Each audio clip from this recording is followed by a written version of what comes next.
Neno la Mungu linasema, nyingine zikaanguka penye udongo mzuri, zikamea, zikazaa 100 kwa 100.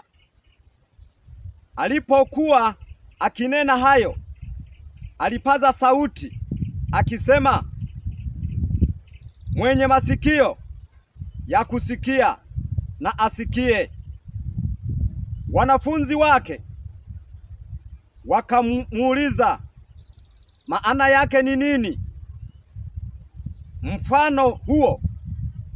Akasema, ninyi mmepewa kuzijua siri za ufalme wa Mungu, bali wengine kwa mifano, ili wakiona wasione, na wakisikia wasielewe.